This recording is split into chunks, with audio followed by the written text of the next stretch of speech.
மயானக்காளி மந்திராலயம் சார்பாக பால்முனி சித்தன். ஆன்மீக அன்பு உறவுகளே, உங்கள் அனைவருக்கும் தமிழ் புத்தாண்டு வாழ்த்துக்கள். என்ன பண்ணுறது, காலையிலேயே பண்ணணும்னு நினச்சேன். எனக்கு நேரம் இப்போ தான் கிடச்சிது. என்னுடைய மாணவர்கள், என்னுடைய சீடர்கள் தமிழ்நாடு, ஆந்திரா, கர்நாடகா, இலங்கை மற்றும் சிங்கப்பூர், மலேசியா,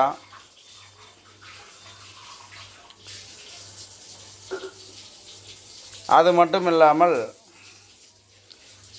வெளிநாட்டிலையும் பார்த்துக்கிட்டு இருக்காங்க. அது ஒரு சில நாடுகள். அதில் முக்கியமாக என்னோட தொடர்பில் இருக்கிறவங்க உங்கள் அனைவருக்கும் ஒரு முக்கியமான ஒரு வேண்டுகோள்.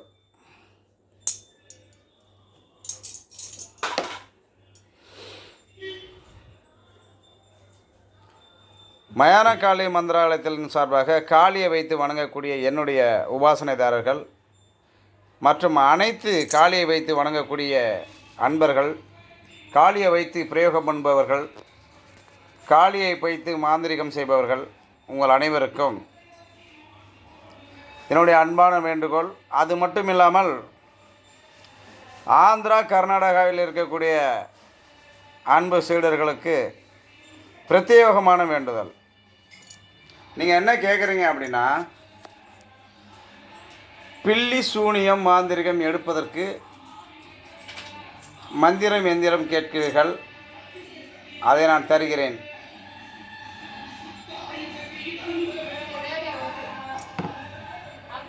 ஆனால் ஒருவர் ஒரு வீட்டிலே வைத்திருக்கக்கூடிய சூனியம் மந்திரங்களை, ஏவல்களை, எழுதி வைத்திருக்கக்கூடிய எந்திரங்கள், முட்டை, இன்னும் இருக்கக்கூடிய கழிப்பு பொருட்கள்,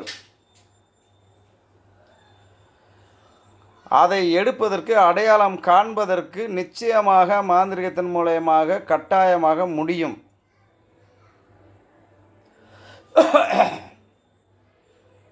ஆனால் கேரளாவில் ஒரு இடத்திலும் ஆந்திராவில் ஒரு இடத்துலையும் என்ன பண்ணியிருக்காங்கன்னா, கேரளாவில் என்ன பண்ணியிருக்காங்க, ஒரு குடம், அந்த குடத்து உள்ள இந்த கட்டுக்கொடியை போட்டு அதில் மஞ்சள் சில விஷயங்கள்லாம் போட்டு குங்குமம்லாம் போட்டு ஈரல் மாதிரி ஒரு சதைப்பிடிப்பான ஒரு விஷயத்தை உண்டாக்கி, இங்கே பாருங்கள் உங்கள் உடம்புல இருக்கிற பில்லி சூனியத்தை எடுத்துட்டேன்னு சொல்லி 30,000 40,000 கலெக்ஷன் பண்ணியிருக்காங்க. அதையும் நம்பி கொடுக்குறாங்க மக்கள். பொதுமக்கள் பார்வைக்கு தயவுசெய்து சொல்லுகிறேன், இந்த கட்டுக்கொடி என்னும், அதாவது தண்ணீரை வெள்ளம் போல் மாற்றக்கூடிய, அதாவது வெள்ளம்னா எப்படி கட்டி ஆக்கிடும், லேகியம் மாதிரி, அந்த மாதிரி ஒரு வளவளப்பு தன்மையோடு மாற்றிடும். அதில் மஞ்சள் சுண்ணாம்பு இந்த விஷயங்களை கலக்கும் பொழுது ரெட்டாக மாறிடும். அதை எடுக்கும் பொழுது அது ஈரல் மாதிரியும் ஒரு மாதிரி கல்லீரல் மாதிரி அந்த ஒரு மாதிரி எல்லாம் இருக்கும். இதை கண்டு தயவுசெய்து நம்பாதீர்கள், நம்பி ஏமாறாதீர்கள். இது 2024. இத்தனை ஆண்டுகள் எவ்வளவோ நாடு முன்னேறி கொண்டு இருக்கிறது. இன்னும் நீங்கள் இப்படிலாம் ஏமாந்தீங்கன்னா நாங்கள் என்ன சொல்கிறது? ஒரு சில செய்கிறார், ஒரு சில மாந்திரிகவாதிலாம் கிடையாது, அவங்க ஆன்மீகவாதியும் கிடையாது, ஏமாற்றுக்காரர்கள், தாந்திரிகவாதிகள், பொய்யான ஆளுங்க. இவனுங்க செய்கிற மோசடிக்கு ஒட்டுமொத்த மாந்திரிகர்களையும் தாந்திரிகர்களையும் குறி சொல்பவர்களையும் காளி உபாசனை பண்ணுபவர்களையும் தவறாக சொல்லக்கூடாது. ஆந்திராவில் என்ன கர்நாடகாவில் என்ன பண்ணியிருக்கானுங்க, ஒருத்தரை படுக்க வைத்து அவருடைய வயிற்றிலே முட்டையை வைத்து அவர் உடம்பிலே இருக்கக்கூடிய ஏவலை, பில்லி சூனிய மாந்திரிகத்தை எடுக்கிறேன் என்று அந்த முட்டையை மந்திரங்கள்லாம் சொல்லி அதை எடுத்து உடைத்த பிறகு அந்த முட்டைக்கு உள்ளாக முடி, துணி, சில பொருட்கள் இருந்து எடுத்ததாக சொல்லியிருக்கிறார். அதை கற்றுக்கொள்வதற்காக 25,000 30,000 கேட்டு கொடுக்குறான். அதை கேட்டிருக்காங்க ஒருத்தர், எனக்கு கற்றுக் கொடுங்க இந்த விஷயம்னு 30,000 கேட்டிருக்கான். இவனும் இந்த உலகத்தில் உயிரோடு இருந்து கொண்டு இருக்கிறான். இப்போ ஏற்பட்ட அயோக்கியனும் முட்டை கோழி தான் போடுது, கோழியினுடைய கருவு தான் அதில் இருக்கும். அதில் வேறு இதெல்லாம் பண்ண முடியாது. யட்சினி தேவதைகள் வைத்து நான் ஒருத்தர் இறந்து போயிட்டார், ஒரு புண்ணிய ஜீவாத்மா அவரை நம்ம சொல்லக்கூடாது தவறா. யட்சினி தேவதைகளை வைத்து எங்கோ இருக்கக்கூடிய ஒரு பொருளை எடுத்துகிட்டு வந்து கைகளில் கொடுக்கக்கூடிய ஒரு சூட்சுமம் இருக்குது. அது இன்றைக்கும் அதிசக்தி வாய்ந்த மாதிரி உடலில் யார் பிரயோகப்படுத்தி அந்த லைனில் இருக்காங்களோ, கட்டுக்கோப்பாக இருக்காங்களோ, அவங்களுக்கு அது சித்தியாகும். அது உண்மை. ஆனால் முட்டையில் முட்டைக்கு உள்ளாக மாந்திரிக பொருட்கள், முடி, துணி, நகம் இதெல்லாம் எடுத்துகிட்டு வர்றதெல்லாம் வந்து சும்மா நம்பாதீங்க. நம்பி பணத்தை கொடுத்து ஏமாறாதீங்க. அதாவது அப்பாவி மக்கள் ஏமாறுறது ஒரு பக்கம் இருந்தாலும் மாந்திரிகர்களே ஏமாறுறீங்க. காளியை வச்சு வணங்குறவன், பெரியாண்டவனை வச்சு வணங்குறவன், முனீஸ்வரனை வச்சு வணங்குறவன், அவன் சொல்லமானவனை வச்சு வணங்குறவன், ஏன் ஏமா நீங்கள் எப்படி நம்பலாம்? முதல்ல ஒரு சாமியாடியாக இருக்கக்கூடியவன் அந்த சாமியினிடத்திலே நம்ம சாதாரணமாக மனுஷங்கிட்ட பேசுகிற மாதிரி, தாய் தந்தையர்கிட்ட பேசுகிற மாதிரி அந்த தெய்வத்துக்கிட்ட உரையாடுதல், தெய்வம் வர்றது, அசைவாடுறது எல்லாத்தையும் அமானுஷமான முறையிலே ஞானத்தின் மூலயமாக அறிகிறவன் தான் சுத்தமான சாமியாடி, குறியாடி. அப்பேற்பட்ட ஒரு சிந்தனைகள் இருந்தால் அவன் வந்து இப்பேற்பட்ட ஒரு பொய்யான ஒரு தகவலை ஏற்றுக்கொள்ள மாட்டான். அவன் கணிப்பான் அது உண்மையா அப்படின்னு. ஏங்க எத்தனையோ தாந்திரிக முறை இருக்குதுங்க. ஒரு வீட்டில் பில்லி சூனிய மாந்திரிகம் இருக்குதுன்னா விளக்கு மூலயமா பரிசோதனை பண்ணி கொண்டு வரலாம். பெண்டுலத்தை வைத்து நீங்கள் பரிசோதனை பண்ணலாம். உத்ராட்ச மணியை, கபால மணியை வைத்து நீங்கள் பரிசோதிக்கலாம். அப்படி இல்லாட்டி சாமியாடியும் நீங்கள் சொல்லலாம். அந்த இடத்த தோண்டி பார்த்துக்கிட்டு சொல்லி கும்ப கலசம் வைத்தும் நீங்கள் வீட்டில் எந்த இடத்துல எந்த பொருள் தவறான பொருள்னு கண்டுபிடிக்கலாம். இவ்வளோ விஷயம் இருக்கும்போது முட்டைக்குள்ளே வந்து இருக்கிற மாதிரியும் குண்டானுக்குள்ளே தவளைக்குள்ளே இருக்கிற மாதிரியும் வந்து சொல்லி மக்களை ஏமாற்றி பணம் பறித்து கொண்டிருக்கக்கூடிய விஷயங்கள் இருக்குது. அதனால் என்னுடைய சீடர்கள் நிறைய பேர் வந்து கர்நாடகாவில் இருக்கிறீங்க, மைசூரில் இருக்கிறீங்க, பெங்களூரில் இருக்கிறீங்க, கிருஷ்ணகிரியில் இருக்கிறீங்க, சேலத்தில் இருக்கிறீங்க, மதுரையில் இருக்கிறீங்க, ஏகப்பட்ட ஊரில் இருக்கிறீங்க. அது சொல்லிக்கிட்டே போகலாம். இலங்கையில் இருக்கிறீங்க. இப்படிலாம் யாரும் சொன்னால் நம்பாதீங்க. பெரிய மந்திரவாதின்னு சொல்லிவிட்டு பெரிய விஷயங்கள்லாம் இப்படிலாம் பண்ணிவிட்டு பணத்தை இழந்துட்டு அப்புறம் சாமியை தூக்கி போட்டுட்டு எங்கன்னா ஒரு பீடி சிகரெட்டு பிடிச்சின்னு மரத்தில் உட்காந்துட்டு பைத்தியக்காரன் ஆகிடுவீங்க. ஆன்மீகம் என்பது மிகப்பெரிய ஒரு பேராற்றல், பிரபஞ்ச சக்தியோடு கலந்த ஒரு விஷயம். இந்த பிரபஞ்சம் இந்த அண்டத்தில் கலந்தது. அது இந்து, முஸ்லீம், கிறிஸ்டின் என்று பாகுபாடு அற்ற ஒரு பரவச நிலையை உடையது ஒரு ஆன்மீகம். அது ஆவிலோகம், பூலோகம், விண்ணுலகம், இப்படி பலவிதமான பரிணாமத்தில் இருக்கிறது. இதெல்லாம் போக போக வயசு ஆக ஆக தியானத்தில் கடவுள்கிட்ட நீங்கள் உரையாடும் பொழுது அதுக்கு தான் உங்களை நான் அதிகமாக சொல்கிறது, தவம் இருங்க, தியானத்தில் இருங்கப்பா. எந்த ஒரு சாமியாடியாக இருந்தாலும் சின்மத்திரை போட்டு சப்பளங்கள் போடாமல் அந்த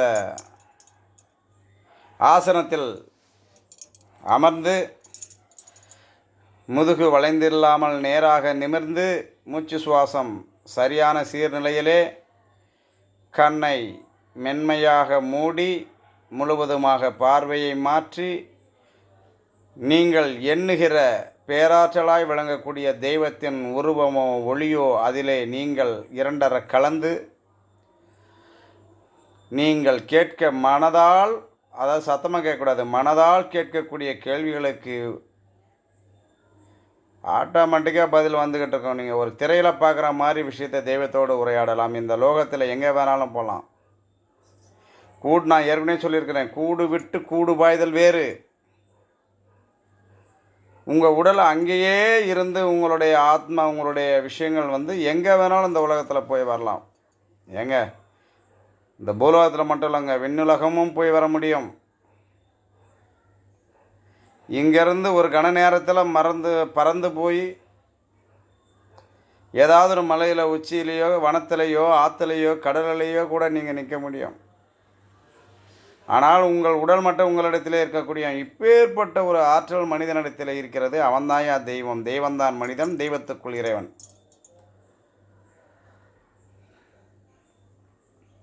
நாமெல்லாம் மரணத்திற்கு, பேய் பிசாசு என்னும் துர்சக்திக்கு அஞ்சு நடுகிற ஒரு மனித மனிதனாய் நரனாய் நாம் இருக்கிறதுனால நமக்கு மேற்பட்ட சக்தியை நாம் உணர முடியவில்லை. அதனால் தயவுசெய்து சூனியம் எடுப்பது உண்மை. ஆனால் அது எந்த இடத்துல இருக்கிறது, எப்படி இருக்கிறது என்பதை எல்லோராலும் எடுக்க முடியாது. அதை நேரடியாக மண்ணிலே தோண்டி எடுத்து காண்பிக்கிறது மட்டும்தான் உண்மை. முட்டையிலையும் குண்டானிலையும் தவளையிலையும் வர்றதெல்லாம் சும்மா. நம்ப வேண்டாம், ஏமாற வேண்டாம். அதுவும் பாமர மக்களுக்கு நான் என்ன சொல்வது என்று தெரியவில்லை. நான் பரிதாபப்படுவது மாந்திரிகர்கள். ஒரு காளி அவனுக்குள் பிரசன்னமாகி ஆலயத்தை கட்டி மக்களுக்கு தொண்டு செய்கிற நினைக்கிற ஒரு ஆத்மா, புண்ணிய ஆத்மா இப்பேற்பட்ட பொய்யான ஒரு விஷயத்தை ஏற்று நம்பி வாழ்கிறான் என்றால் அவன் இறைவனோடு கலந்து எப்படி மக்களுக்கு தொண்டு செய்ய முடியும் என்ற கேள்வி என்னுள் வியப்பாக இருக்கிறது. ஆகையினால் ஆலோசியுங்கள். ஆன்மீகத்தில் எத்தனையோ குருமார்கள் இருக்கிறார்கள். அவர்கள் சொல்வது எல்லாம் உண்மையா பொய்யா என்று சுய பரிசோதனை அது நமக்கு இருக்கணும். நான் திருப்பி சொல்கிறேன், ஒவ்வொரு மனிதனிடத்திலும் மிகப்பெரிய பேராற்றல் இருக்கிறது. அவன் முதலமைச்சராக ஆக முடியும், அவன் பெரிய ஒரு கொலைபாதகக்காரனாகவும் மாற முடியும், ஒரு ஆன்மீகவாதியாகவும் மாற முடியும், அவன் ஒரு நடிகனாகவும் மாற முடியும், அவன் ஒரு பறவையாகவும் மாற முடியும், ஒரு விலங்காகவும் மாற முடியும். ஆனால் மனதில் உள்ள சிந்தனைகள் ஒருநிலைப்படுத்தி இந்த பிரபஞ்ச சக்தியோடு இரண்டரை கலந்துத்தான் இதை செய்ய முடியும். ஆகவே தர்மயுத்த சேனலை இந்த பதிவை என்னுடைய சீடர்மார்கள் அனைவரும் திருப்பி கேளுங்க. மூச்சு பிடிச்சி இவ்வளோ விஷயத்த நம்ம பேசி சொல்கிறோம் அப்படின்னா யாராவது ஒருத்தர் ஓஹோன்னு சாமியாடி சொன்னால் நம்புவீங்க, நாம் சொன்னால் நம்ப மாட்டேங்கிற நிலைமைகள்லாம் வந்துடாதீங்க. எனக்கு ஒன்றும் இல்லை, நீங்கள் ஏமாந்துடாதீங்க. ஒரு ரூபாய் சம்பாதிக்கிறதுக்கு எவ்வளோ கஷ்டம் அப்படின்னு உங்களுக்கு தெரியும். அப்பேற்பட்ட பணத்தை கொண்டு போய் இப்பேற்பட்ட முட்டாள்தான் ஏமாத்துக்காரராக இருக்கக்கூடிய மாந்திரிகர் என்ற பெயரிலே பொய்யான நபரிடத்தில் ஏமாறுகிறார்கள். அவன் நல்லவனோ கெட்டவனோ அவனுடைய கர்மா, அவனுடைய பாவத்தை அவன் சம்பாதிக்கிறான். நீங்கள் அதில் கலந்துக்காதீங்க. பில்லி சூனிய மாந்திரிகம் இருக்குதா, அதை எடுக்கிறதுக்கான தாந்திரிக முறைகள் எத்தனையோ நேர்மையான முறையில் இருக்கிறது. எடுக்கவே முடியலன்னா அது செயலிழக்க செய்கிறதுக்கு 1000 வழிகள் இருக்குது. ஒரு வீட்டில் ஒரு விஷயத்தை புதைச்சிட்டான், கெட்ட பொருளை புதைச்சிட்டான்னா அது வேலை செய்யாதபடி அதை அப்படியே சமாதியாக்கவும் முடியும். அப்படி வாழ்ந்துட்டு அது மேலே நம்ம வாழ்ந்துக்க வேண்டியதான். அது அவ்வளோதான், அது வேலை செய்யாது. வாங்க, தர்மயுத்த சேனலை சப்ஸ்கிரைப் பண்ணுங்கள், மற்ற மக்களுக்கு ஷேர் பண்ணுங்கள். உங்களுடைய கேள்விக்கும் பதிலும் நானாக இருப்பதனால் கேள்வியும் கேளுங்கள், பதிலையும் பெற்றுக்கொள்ளுங்கள். என்னிடத்திலே கேட்கக்கூடியது ஒவ்வொருத்தரும் யார் யார் உபாசனை பண்ணீங்களோ உங்களுடைய தெய்வத்துக்கிட்ட கேட்டு பழகுங்க. அது முதல்ல தெரிஞ்சுக்கங்க. மந்திரவாதிங்க, தந்திரவாதிங்க இருக்கக்கூடிய அன்பர்கள் அனைவரும் நான் சொல்லக்கூடிய வார்த்தை என்ன அப்படின்னா, சாமி ஆடுறீங்க, உங்களுடைய தெய்வம்னு சொல்கிறீங்க, அப்புறம் அந்த தெய்வத்துக்கிட்ட இந்த கேள்விக்கு பதில் கேட்கறதுக்கு உங்களுக்கு முடியலையா? ஏங்க, நீங்கள் எந்த தெய்வத்தை வணங்குறீங்களோ அந்த தெய்வத்தை முன்னாடி ஒரு விளக்கு மட்டும் ஏற்றுங்க. சூடெல்லாம் வேண்டாம், சூடம் ஊதுபத்திலாம் ஒன்றும் தேவையில்லை, வாசனை திரவியங்கள் ஒன்றும் தேவையில்லை. ஒரு அமைதியாக மென்மையாய் பேரொழியாய் இல்லாமல் சிறு ஒளியாய் எரிகின்ற தீபத்தின் முன்னால் அமர்ந்து உங்களுடைய தெய்வத்திடத்திலே நீங்கள் சுத்தபத்தமாக அமர்ந்து உங்களை கேள்வியை கேளுங்கள். அந்த பதில் ஆரம்பத்தில் வர்றதுக்கு ரொம்ப நேரம் ஆகும்.